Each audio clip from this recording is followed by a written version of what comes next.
mother's efforts and takes her for granted. Sarah, however, doesn't. Sarah then finds a test paper inside her bag that has very bad grades in the household. When Sarah asks for an answer, she simply walks away, panic, and yells for help as her feet begin to move on their own. In the following scene, 3 men are trying to bring Sarah back their best but do not succeed. It is almost as if they are working again. She doesn't budge from her place. Carly watches them from the door, Dr. Berenger, to inspect the situation. He measures the distance, does not have an answer as to how it is possible. He simply takes her blood sample to potentially help her. The husband asks him how long it will take, but the doctor isn't and keeps on flying upwards. In only one day, she stands fading with time.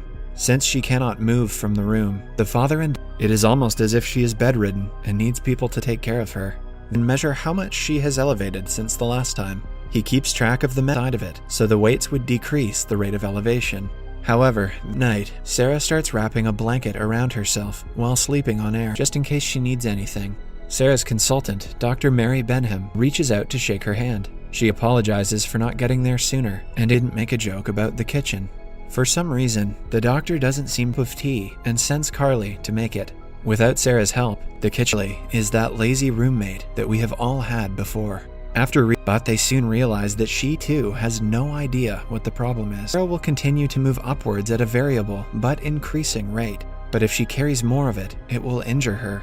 Their best bet is to wait for him to survive. Even after that, she will still keep rising upwards, acknowledges she is going to rise to the sky until her inevitable death, and only do her best to keep her comfortable, as there is no known way to hurt her. Careful, Dave, wouldn't want to accidentally bump her as you're busy useless. She entirely ignores her mother's pleas and turns the tap. She is clearly bothered by her mother invading her privacy, even though but doesn't want to disturb her daughter. Sometime later, she apologizes, cannot focus with her mother in the room.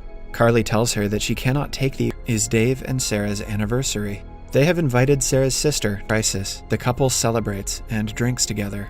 Dave gets on a pain. It turns out that Dave has tied her leg to the ground to keep her upstairs and gets a knife to cut the rope. In the following scene, Sarah so they pack her with enough food, oxygen, and water for her journey to this when she gets bored. Following that, she is made to wear a heavy backpack, hugs his wife tightly, knowing that she is never coming back.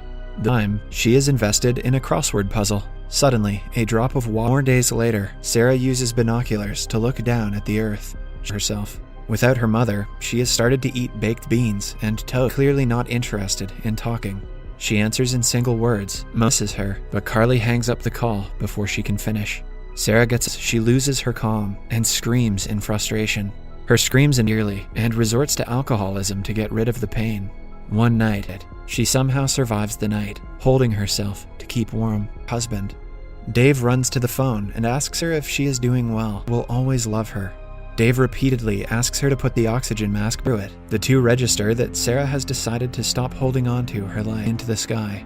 With a smile on her face, she tells her husband that mourning Sarah's death. It is now a few weeks after notices a change in her behavior after Sarah's death. The movie channel out.